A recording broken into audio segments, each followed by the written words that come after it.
On May 24th, an interview was conducted with Mayor Castro of Cedros, Honduras. This is coming off the developing relationship between several Honduran mayors and the president of El Salvador, Nayib Bukele, who provided COVID vaccines to the Honduran mayors who had requested his help. The action taken between these two authorities shows the role that major superpowers must play in order to benefit not just Hondurans, but to finally defeat the pandemic globally and come out stronger than we did before. The Chinese have shown the world, through their swift response to the pandemic, that deaths due to COVID are not inevitable, and can be willfully overcome if nations choose morality and public health over needless geopolitical conflict. China is taking proactive measures to make sure that countries around the world that don't have easy access to the vaccines are able to inoculate their populations. The actions of courageous individuals such as Mayor Castro, fellow Mayor Amable de Jesus Hernandez, and Bukele can provoke other leaders in doing what needs to be done. The U.S. is currently sitting on millions of unused vaccines, which will soon reach their expiration date if not used. Will we sit idly back while the most vulnerable or less fortunate of the world suffer? Or will we invoke the better angels of our nature and work together for a common good? As El Salvador's Ministry of Health communicated, the health of people comes before any border. Nothing is impossible when it comes to brotherhood. Nosotros hemos estado viendo cómo se ha estado muriendo la gente en nuestros municipios. We've been watching how people have been dying in our municipalities, and we couldn't put up with the situation anymore without doing anything about it. And a light went off in our head. We looked at the news on the social networks that El Salvador is the country that is heading up the immunization campaign in Latin America. And we also saw that El Salvador had a good stock of vaccines and inventory. And honestly, I'll tell you, one day I was here in my office where I'm speaking from right now, and I called my secretary in and I said to her, "Listen," I said, "we're going to draft an official letter right now to send it to our sister republic of El Salvador to ask to be received by President Bukele to ask him to give us some vaccines." There were a lot of doubts here in the country, and people laughed at us and said we were making fools of ourselves because President Bukele would never receive these 7 mayors of extremely poor municipalities and from opposition political parties.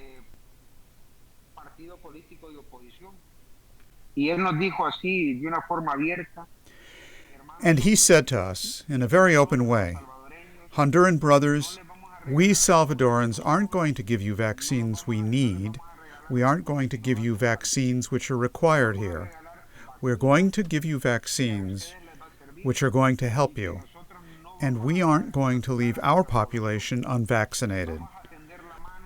We're going to extend a helping hand to you for you to immunize part of your population."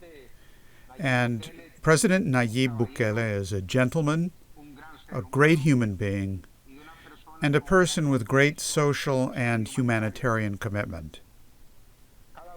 Each one of us introduced ourselves to the president, directly, with no special protocol, just respecting the security measures. But it was open, dynamic, and the president began by saying these words. Alcaldes, siéntanse en su casa. Alcaldes, yo no los voy a atender como presidente. Mayors, make yourselves at home.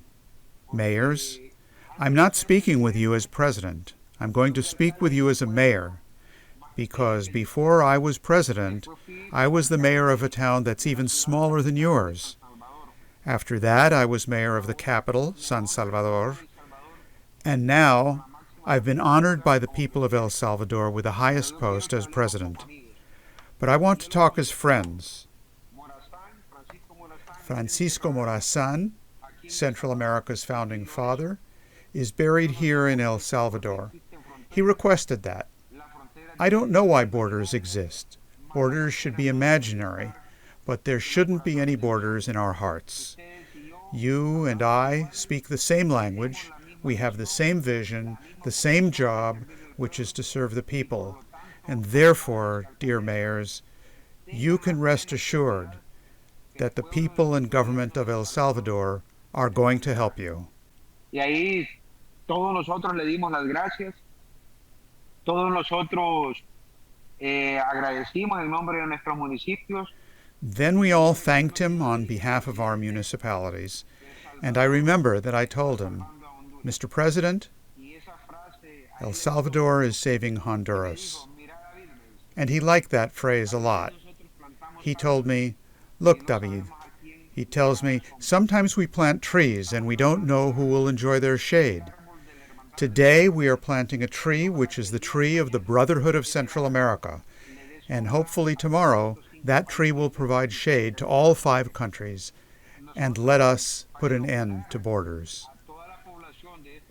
In order to inoculate our whole population of the 7 municipalities, we need 70,000 doses. And we are making efforts to see if we can really get those 70,000 doses that we really need. Because we know, for example, that in the United States, there are many states that are calling on people and people don't want to go get vaccinated. We're thinking that if there are states that have vaccines that are approaching their expiration date, if people don't want to get the shot, then we would accept them as a donation and we will apply them immediately because we already have experience, we already know how much we need, and we know that we are saving lives by doing this. Y la experiencia ha sido dura también porque como hay tanta necesidad de vacuna. This experience has been rough also because since there is such a need for vaccines here in our municipalities, people believe, well, they offer us money, they offer to bribe us so that we give them a vaccine. But we 7 mayors have been very upright on this and very clear. The good name of our country is at stake. The good name and prestige of each of our municipalities is at stake. And our word is our bond, a word of loyalty, of commitment, and love of our fellow men with the people of El Salvador, and we will not fail them. The people, not only those of my town, but of the whole nation, came out to support us. The whole country, not just the 7 municipalities, but the other 291 other municipalities are backing us 100%. And I'm going to tell you, honestly, the satisfaction, the calm that these doses of the vaccine have given our population is enormous. It's enormous. There are no words to describe it.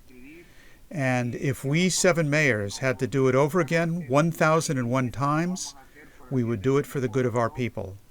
And like I said, we're knocking on doors. We know that, well, Cedros has a population of 28,500 inhabitants. They gave us 4,760 doses. We know that with this, we can't vaccinate 80% of our population. But the people themselves are very grateful that we've even been able to vaccinate. Well, my dream, let me tell you, is to at least be able to vaccinate 50% of my population. That would be about 14,000 doses. With that, I can guarantee that we'd give a very positive lesson to all the other municipalities. First, that when you want something, it can be achieved. Second, that when you knock on doors, the doors will open for you. And number 3, that when things are handled in a transparent way, God lends a hand. Y nosotros ahorita con El Salvador estamos tan agradecidos. Now we're so thankful of El Salvador. Honestly, to go tell them thanks falls way short. But just think of it. Here I am speaking with you because of a very good deed that the people and government of El Salvador did. That is what we have to capitalize on, to see what we can really achieve, not for the town of Cedros, but for the poorest people, those people who don't even know what a vaccine is. El día sábado yo estuve en la zona más postergada de mi municipio. Last Saturday, I was in the most backward area of my municipality, totally impoverished people. There are no radios there, no TV, no electricity, and we had to convince the people as to why they should be vaccinated, because they didn't even know what COVID was. That's the level of education we have in our country now. Just like in El Salvador, Honduras is not at war now, because that's a lie. We do have the problems of the maras and the gangs, which is a scourge that is well known by the whole population.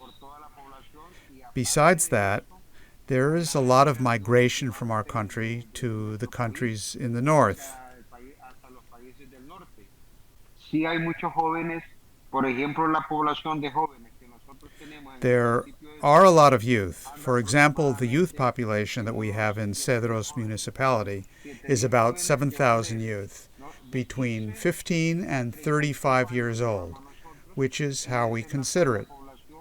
And that's the target population that has to be taken care of. It's the population that is looking to the United States, creating problems in all the countries they go through, in transit in search of new opportunities to make a living.